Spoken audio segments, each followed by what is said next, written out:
ಕಪ್ಪು ನಮ್ಮದೇ ಅನ್ನುವಂಥ ಖುಷಿಯಲ್ಲಿ ನಮ್ಮನ್ನು ನಾವೇ ಮರೆತು ಬಿಟ್ವಾ ಅಂತ ನಾಗರಿಕನ ಜವಾಬ್ದಾರಿಯನ್ನು ಮರೆತು ಈಗ ತಪ್ಪು ನಮ್ಮದೇ ಅಂತ ಹೇಳುವಂತಹ ಪರಿಸ್ಥಿತಿ ಭೀಕರವಾಗಿ ಕಾಲು ತುಳಿತಾ ಇತ್ತಲ್ಲ ಬೆಂಗಳೂರಿನಲ್ಲಿ ಚಿನ್ನಸ್ವಾಮಿ ಸ್ಟೇಡಿಯಂನಲ್ಲಿ 11 ಜನ ಮೃತಪಟ್ಟರು. ಪರಿಹಾರದ ವಿಚಾರಕ್ಕೆ ಸಂಬಂಧಪಟ್ಟಂತೆ ಈಗ RCB ಕಡೆಯಿಂದಲೂ 10 ಲಕ್ಷ ಪರಿಹಾರವನ್ನು ಘೋಷಣೆ ಮಾಡಲಾಗಿದೆ. ಮೃತರ ಕುಟುಂಬಗಳಿಗೆ ತಲಾ 10 ಲಕ್ಷ ಪರಿಹಾರದ ಘೋಷಣೆಯಾಗಿದೆ. RCB ಟೀಮ್ ಮ್ಯಾನೇಜ್ಮೆಂಟ್ ಕಡೆಯಿಂದಲೂ ಪರಿಹಾರ ಸಿಗ್ತಾ ಇದೆ. ಈಗ ರಾಜ್ಯ ಸರ್ಕಾರದಿಂದಲೂ ನಿನ್ನೆ 10 ಲಕ್ಷ ಪರಿಹಾರದ ಘೋಷಣೆಯನ್ನು ಮಾಡಲಾಗಿತ್ತು. ಮತ್ತೊಂದು ಕಡೆ KSCA Karnataka state cricket association ಆಡಳಿತ ಮಂಡಳಿಯಿಂದಲೂ 5 ಲಕ್ಷ ಪರಿಹಾರವಾದ ಘೋಷಣೆ ಮಾಡಲಾಗಿದೆ. ಒಟ್ಟು ಮೃತ ಕುಟುಂಬಗಳಿಗೆ ತಲಾ 25 ಲಕ್ಷ ಪರಿಹಾರವನ್ನು ಕೊಡಲಾಗಿದೆ. ಎಷ್ಟೇ ಪರಿಹಾರ ಕೊಟ್ಟರೂ ಆ ದುಡ್ಡಿನಿಂದ ಮೃತರನ್ನು ವಾಪಸ್ ಕರೆತರೋದಕ್ಕಾಗಲ್ಲ, ಆ ದುಃಖ ಕಮ್ಮಿ ಆಗಲ್ಲ. ಹೌದು, ನೋಡಿ ಅಲ್ಲಿ ಮೃತರ ಕುಟುಂಬಸ್ಥರ ಆಕ್ರಂದನ ನೋಡಿ. ಮತ್ತೊಂದು ಕಡೆ RCB team management official statement ಕೊಟ್ಟಿದೆ. ಇದಕ್ಕೆ ಸಂಬಂಧಪಟ್ಟಂತೆ ಸೋಷಿಯಲ್ ಮೀಡಿಯಾದಲ್ಲಿ ಒಂದು ಪೋಸ್ಟ್ ಹಾಕಿದ್ದಾರೆ. ಫೈನಾನ್ಷಿಯಲ್ ಸಪೋರ್ಟ್ ಮೃತರ ಕುಟುಂಬಸ್ಥರಿಗೆ 10 ಲಕ್ಷದ ಪರಿಹಾರದ ಘೋಷಣೆಯನ್ನು ಮಾಡಿದೆ. ಇದಕ್ಕೆ ಸಂಬಂಧಪಟ್ಟಂತೆ ಸೋಷಿಯಲ್ ಮೀಡಿಯಾಗಳಲ್ಲಿ ಪೋಸ್ಟ್ ಹಾಕಿದ್ದಾರೆ. ಇದು ಅನಿರೀಕ್ಷಿತ ಬೆಳವಣಿಗೆ. ಇದು ಯಾರೂ ಕೂಡ ಊಹೆ ಮಾಡಿಕೊಂಡಿರಲಿಲ್ಲ. ಈ ರೀತಿಯಾಗಿ ಅವಘಡಗಳು ಸಂಭವಿಸಿದೆ. 11 ಜನ ಮೃತಪಟ್ಟಿದ್ದಾರೆ ಅನ್ನೋದು ವರದಿ ಆಗ್ತಾ ಇದೆ. ಸೊ ಹಾಗಾಗಿ RCB ಟೀಮ್ ಮ್ಯಾನೇಜ್ಮೆಂಟ್ ಕಡೆಯಿಂದಲೂ 10 ಲಕ್ಷ ಪರಿಹಾರವನ್ನು ಘೋಷಣೆ ಮಾಡಲಾಗಿದೆ ಅಂಥೇಳಿ ಅನೌನ್ಸ್ಮೆಂಟ್ ಮಾಡಿರೋದು. ಆಮೇಲೆ ಯಾವತ್ತೂ ಕೂಡ ನಮ್ಮ ಅಭಿಮಾನಿಗಳು ನಮ್ಮ ಹೃದಯದಲ್ಲಿ ಇರ್ತಾರೆ ಅಂತ ಲಾಸ್ಟ್ ಒಂದು ಲೈನ್ ಬರೆದಿದ್ದಾರೆ. ಎಷ್ಟೇ ಆದ್ರೂ ಈ ಯಾರ ಮೇಲೆ ಅಂತ ಹೊಣೆ ಆಗ್ತೀರಿ?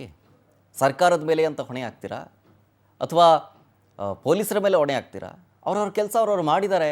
ಆದರೆ ಇಲ್ಲಿ ಪ್ರಮುಖವಾಗಿ ಏನು ಗೊತ್ತಾ, ಒಬ್ಬ ನಾಗರಿಕನಾಗಿ ನಮ್ಮನ್ನು ನಾವು ಜವಾಬ್ದಾರಿಯುತವಾಗಿ ನಡ್ಕೊಳ್ಳೋ ರೀತಿಯಾಗಿ ನಾವು ವರ್ತಿಸ್ಬೇಕು. ಅಲ್ಲೇನಾಗಿದ್ದೇಳಿ ನೀವು ನೋಡಿರ್ಬೋದು, ವಿಜುವಲ್ಸು ಪವರ್ TV ತೋರಿಸ್ತಾ ಇದೆ. ಅಂದರೆ ಆ ಎಕ್ಸೈಟ್ಮೆಂಟ್ನಲ್ಲಿ ನುಗ್ಗುವಂಥ ಬರದಲ್ಲಿ ಒಬ್ಬರ ಮೇಲೆ ಒಬ್ಬರು ತುಳ್ಕೊಂಡು ಹೋಗ್ಬಿಟ್ಟಿದ್ದಾರೆ.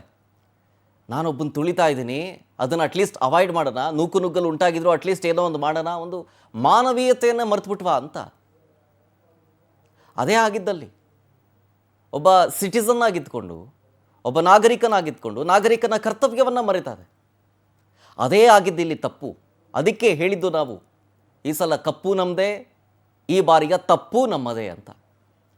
ಗೌರ್ಮೆಂಟ್ ಕಡೆಯಿಂದ 10 ಲಕ್ಷ ಪರಿಹಾರ ಘೋಷಣೆಯಾಗಿದೆ. KSCA ಕಡೆಯಿಂದ 5 ಲಕ್ಷ, ಜೊತೆಗೆ RCB ಟೀಮ್ ಮ್ಯಾನೇಜ್ಮೆಂಟ್ ಕಡೆಯಿಂದ 10 ಲಕ್ಷ ಪರಿಹಾರದ ಘೋಷಣೆಯಾಗಿದೆ.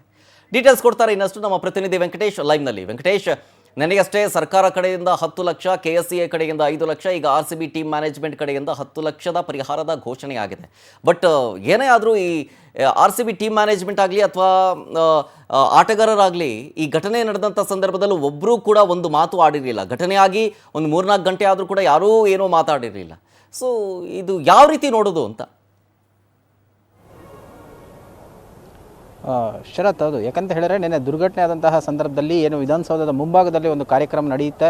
ಸೊ ಆ ವೇಳೆಯಲ್ಲಿ ಒಂದು ಚಿನ್ನಸ್ವಾಮಿ ಕ್ರೀಡಾಂಗಣದ ಬಳಿ ಈ ಒಂದು ಘಟನೆ ಆಗಿರುವಂಥದ್ದು. ಮತ್ತು ಅಲ್ಲಿಂದ ಒಳಗಡೆ ಬರುವಂತಹ ಸಂದರ್ಭದಲ್ಲಿ ಆಟಗಾರರು ಕೂಡ ಬಂದಿರ್ತಾರೆ, ವಿಚಾರ ಕೂಡ ಅವರಿಗೆ ಮ್ಯಾನೇಜ್ಮೆಂಟ್ ತಿಳಿಸಿರ್ತಾರೆ. ಅಂದರೆ ಇಷ್ಟೆಲ್ಲ ಆಗ್ತಾ ಇದ್ರು ಕೂಡ ಒಳಗಡೆ ಒಂದು ಕಾರ್ಯಕ್ರಮ ಏನು ಆಯೋಜನೆ ಮಾಡಿತ್ತು ಅದು ಕೂಡ ನಿರಂತರವಾಗಿ ಸಾಗ್ತಾ ಇರುತ್ತೆ, ಯಾವುದೇ ರೀತಿಯಾದಂಥ ಅಡಚಣೆಗಳು ಇಲ್ಲದೆ. ಯಾಕಂತೇಳಿದ್ರೆ ಒಂದು ವೇಳೆ ಏನಾದರೂ ಈ ಒಂದು ಕಾರ್ಯಕ್ರಮವನ್ನು ರದ್ದು ಮಾಡಿ ಏಕಾಏಕಿ ಒಳಗಡೆ ಇದ್ದವ್ರನ್ನ ಹೊರಗಡೆ ಕಳಿಸುವಂಥ ಪ್ರಯತ್ನವನ್ನೇನಾದರೂ ಮಾಡಿದರೆ, ಸೊ ಹೊರಗಡೆ ಇದ್ದಂತಹ ಜನ ಮತ್ತು ಒಳಗಡೆ ಇದ್ದವರು ಕೂಡ ಬರುವಂಥ ವೇಳೆಯಲ್ಲಿ ಮತ್ತಷ್ಟು ಕೂಡ ನುಗ್ಗಲು ಉಂಟಾಗುವ ಸಾಧ್ಯತೆ ಕೂಡ ಇತ್ತು. ಹೇಗೋ ಕಾರ್ಯಕ್ರಮವನ್ನು ಆಯೋಜನೆ ಮಾಡಲಾಗಿರುವಂಥದ್ದು. ಸೊ ಹಾಗಾಗಿ ಅದನ್ನು ಕಾರ್ಯಕ್ರಮವನ್ನು ಮಾಡಿದ್ರು. ಇದಾದ ಬಳಿಕ ಕೆಲವು ಗಂಟೆಗಳ ನಂತರ RCB ಕೂಡ ಒಂದು ಟ್ವೀಟನ್ನು ಮಾಡ್ತು. ಅಂದರೆ ಮ್ಯಾನೇಜ್ಮೆಂಟ್ ಕೂಡ ಈ ಒಂದು ದುರ್ಘಟನೆಗೆ ಸಂಬಂಧಪಟ್ಟಂತೆ ಕೊನೆಯದಾಗಿ ಒಂದು ಟ್ವೀಟನ್ನು ಮಾಡ್ತು. ಈ ರೀತಿ ಆಗಬಾರ್ದಾಗಿತ್ತು, ದುರಂತ ಆಗಿದೆ.